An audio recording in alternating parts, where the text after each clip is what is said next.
尊敬各位投資者，大家好，我係香港宏力嘅講師謝小金。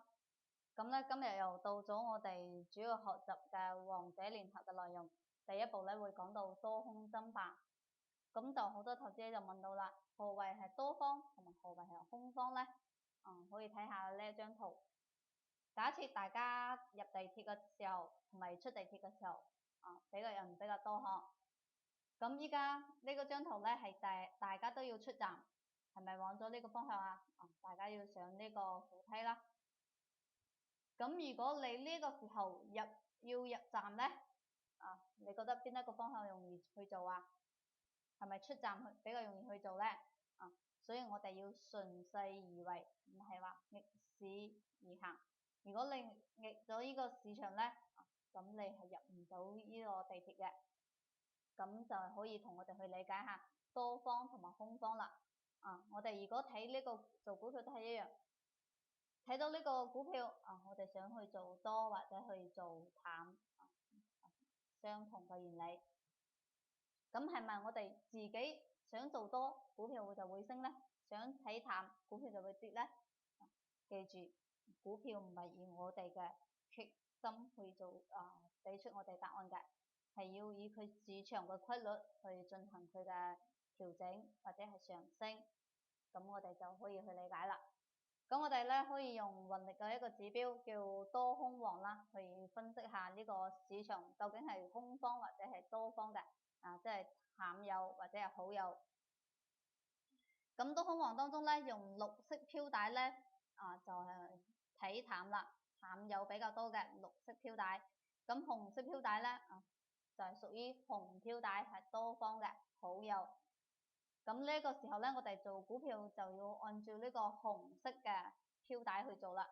因為股票係要順勢而為嘅，唔係我哋去沽，係要 call 嘅。股票一般係 call 嘅，所以我哋要按照紅色飄帶去做。咁利用呢個指標，我哋又點樣去操作我哋自己嘅股票咧？我哋有兩個方法咧去分析下。第一種咧係買入方法，以及第二種係賣出方法。買入咧會踩多空王由綠飄帶轉紅飄帶之後回踩紅飄帶，但不踩穿，會收陽買入。呢個係屬於買入嘅法則。如果賣出咧，賣出係屬於綠飄帶，因為綠飄帶係有阻力嘅。反彈至綠飄帶收陰賣出，一個相對嘅紅色飄帶係有支持，綠色飄帶就有阻力啦。可以睇到呢張圖，我哋就用自己嘅股票去分析下嗬。呢個咧係1360，你可以睇下係咪依家綠轉紅之後，呢度有稍微嘅綠色，呢度有稍微嘅綠色哈。綠色轉紅之後咧，收陽燭，係咪收陽燭啊？其實呢一段就收咗陽燭，綠色係升嘅，收陽燭之後放量。我哋股票都知道有量嘅上升咧，量係代表呢一個股票係比較多人去睇好嘅，所以嘅話呢一個股票我哋可以去做，唔係話啱先唔係話睇好呵，即係話呢個股票咧比較活躍。成交嘅次數咧係比較多嘅，所以我哋要放量去買入呢個股票。第一個位置咧為我哋嘅買入點，可以明顯咁對住呢一支燭嘅，可以睇下係咪好明顯咁對住呢一支燭啊？好明顯咁對住呢一支燭嘅，所以我哋可以後期買入，一直持有。咁到咗呢一邊咧？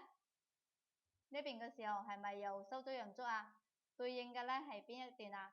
對應嘅係呢一日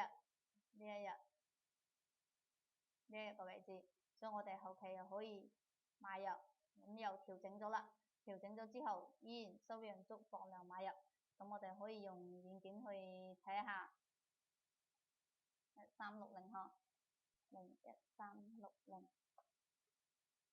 首先咧調出我哋呢一個多空王。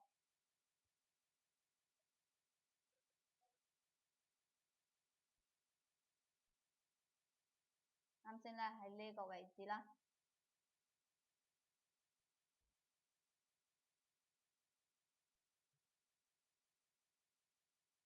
啱先係咪我哋講咗成交量嘅問題啊？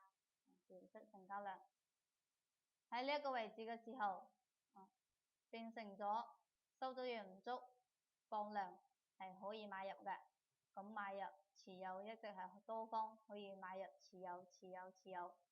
咁呢日都係一樣，可以買入持有，係咪繼續上升啊？到咗呢一段，啱先講到呢一個時間位啦。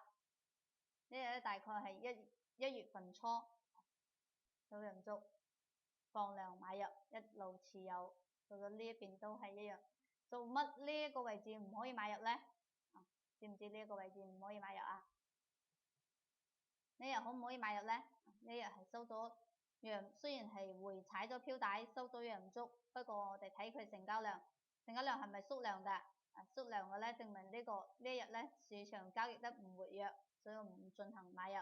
到咗活躍之後，就係我哋呢一日啦，活躍之後可以買入，一路可以持有。到咗後期依然都係一樣，有我哋個買入位。同埋我哋可以 hold 住呢一段時間啦。咁如果我哋要進行呢個統計嘅情況下，可以睇到6天就收到12%，以及我哋到咗後期呢一段21日就差唔多一個月左右嘅時間42%。咁呢個獲利都係非常之好嘅。再睇下我哋下一個股票，呢個地產股啦，恒基地產到咗呢一段時間嘅時候，係咪由綠飄帶轉翻紅飄帶之後回踩？我哋紅飄帶受到支持，放陽足，改一支顏色，收陽足之後放量，收陽足放量。呢一日可以睇到呢一日可以買入。到咗呢一段係咪依然收陽足，回踩飄帶，收陽足放量買入，收陽足放量買入。所以買入之後呢，按照我哋嘅飄帶一路可以持有嘅，因為紅色飄帶屬於呢個多方嘅，咁股票呢上升呢一段時間。咁我哋要賣出呢，啱先就講到我哋賣出嘅方向啦。賣出點樣去理解呢？賣出嘅話就係綠飄帶有阻力，綠飄帶有阻力，咁我哋收陰足回碰到反彈至綠飄帶收陰足，因為受到阻力上升唔到啦，收陰足賣出，收陰足賣出，收陰足賣出，呢邊都係一樣。呢個係中國聯塑啦，可以睇下，